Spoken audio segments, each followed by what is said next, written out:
Et on ouvre maintenant une page culture. Andrea Braslopo nous a rejoint sur ce plateau. Bienvenue, Andrea. Merci. Et puis Florian Segesser, André Wurgler sont également avec nous. On parlera photo avec vous, André Wurgler. Et puis on va parler littérature avec vous, Florian. On aurait pu parler de sport, hein, puisque le match qu'on vient de voir, vous y étiez. Hein. Exactement, oui. Mais vous n'êtes pas là pour parler de sport aujourd'hui. Hein. André, alors vous êtes intéressé à ce jeune homme, puisque Florian Segesser s'intéresse au sport, mais pas seulement. Exactement. Alors Florian Segesser, le premier roman, Point de suture, le voilà, le voici. Vous racontez l'histoire de deux frères séparés par le divorce de leurs parents, mais qui se retrouvent quelques années après grâce à un événement. C'est une fiction, mais est-ce que vous y romantisez finalement quelques aspects, quelques mémoires de votre vie? Voilà, les sources d'inspiration sont multiples et forcément il y a beaucoup de moi dans ce livre puisque c'est ma création, c'est vraiment, je l'ai cherché autant au fond de mon cœur, au fond de mes tripes, mais non, c'est une fiction, ça reste une fiction, même s'il y a deux, trois aspects évidemment qui sont plus personnels, mais ça, je les garderai pour moi. La semaine dernière, on a passé une après-midi ensemble, l'occasion de vous connaître un peu plus, et on découvre tout de suite le sujet qu'on vous a consacré. Une nouvelle aventure commence pour Florian Segesser. Le journaliste sportif du quotidien La Côte sort son premier roman, Point de suture. Un rêve d'enfant qui lui permet aujourd'hui de naviguer entre écriture journalistique et prose littéraire. C'était presque un besoin, une nécessité, quelque chose qui venait des tripes plus que toute autre chose. Et c'était aussi pour moi une manière d'évacuer un peu peut-être le stress ou les journées harassantes de travail. Donc c'était une échappatoire, c'est quelque chose il y a quelque chose de jouissif de partir d'une feuille blanche. Point de suture retrace le parcours de deux frères séparés par le divorce de leurs parents qui se retrouvent 20 ans plus tard. Après une année d'écriture, l'ouvrage est enfin fini. Puis ado, j'ai griffonné quelques carnets comme ça, avec des bribes, des idées, mais ça venait pas. Et puis finalement, voilà, il y a quelques années, ça s'est fait naturellement. Je pense qu'il fallait atteindre aussi une certaine maturité. Florian écrit en dehors de ses heures de travail, une tâche qu'il a gardée secrète jusqu'à l'annonce de son vernissage. Même ses collègues de travail n'étaient pas au courant. Je ne savais pas du tout qu'il avait écrit un livre. J'ai appris ça sur Facebook. J'étais étonnée parce que c'est vrai que je me suis dit, mais où est-ce qu'il a trouvé le temps? Waouh, c'est incroyable. C'est vrai que tout le monde me parle de ça. Comment tu trouves le temps pour écrire encore à côté?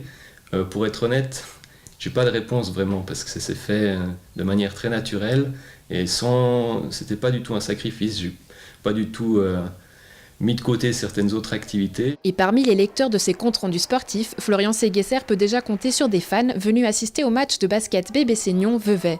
L'écriture de ces articles dans le journal de La Côte, c'était toujours très coloré, très vivant. Et puis, j'ai toujours eu beaucoup de plaisir à lire ces articles le lundi matin. Et vous achetez en avant-première le livre de Florian. Apparemment, les signatures se font mercredi. Malheureusement, je ne serai pas disponible. Donc voilà, en avant-première, il m'en met un exemplaire de côté. C'est l'éditeur lausannois Olivier Moratel qui a repéré et publié Point de suture. Une chance pour le jeune écrivain qui en est très fier, mais impatient de connaître les premiers retours. Alors, on l'a dit, Florian Segesser, vous êtes avant tout journaliste sportif. Pourquoi ne pas avoir traité du thème du sport, justement, dans ce livre et de partie dans toute autre chose?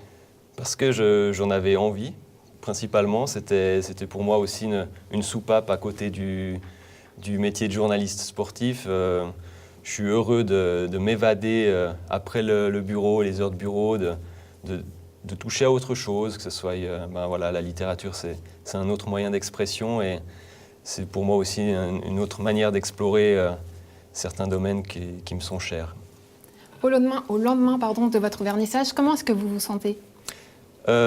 Soulagé parce que le vernissage s'est très très bien passé. Il y avait un petit peu d'appréhension, pas négative. Hein. Je fais un parallèle, je pense que c'est comme le sportif avant la compétition. Il y avait cette petite tension, les papillons dans l'estomac. Mais la soirée s'est vraiment très très bien déroulée. Pour moi, c'est un moment très très émotionnel, évidemment. Et puis aujourd'hui, je suis soulagé de l'accueil qui m'a été fait hier soir. Et maintenant, je me réjouis de voir l'accueil qui va être réservé pour le roman, puisqu'il sort demain en librairie. Vous êtes vous-même un grand fan de littérature. Romain Gary, Milan Kundera sont vos auteurs fétiches. Est-ce que dans votre livre, vous abordez les mêmes thématiques, à savoir par exemple l'identité, l'authenticité?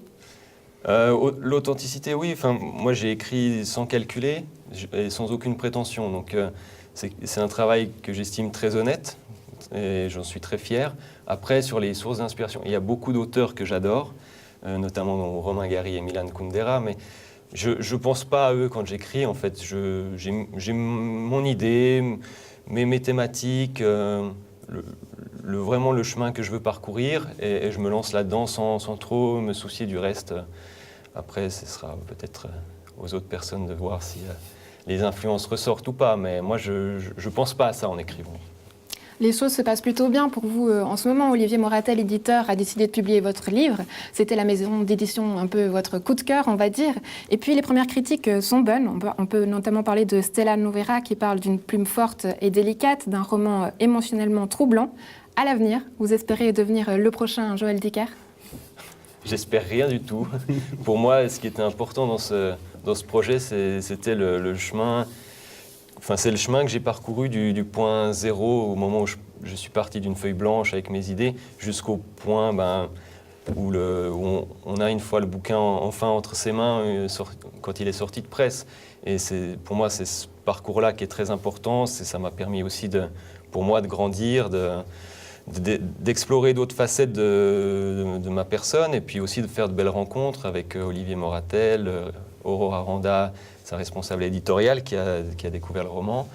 Et puis c'est ça vraiment qui est très fort. Moi après, l'aventure ne fait que commencer, c'est ce qu'on me répète, mais je veux me laisser surprendre, je tire jamais aucun plan sur la comète. Est-ce que vous pensez déjà dans un coin de votre tête à un deuxième roman, à une suite? J'ai plein de projets, ouais. Mais là, je suis un garçon discret et j'en parlerai jamais.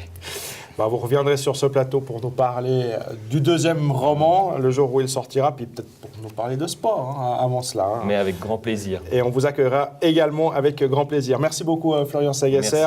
Bonne chance évidemment pour ce premier roman, Point de suture.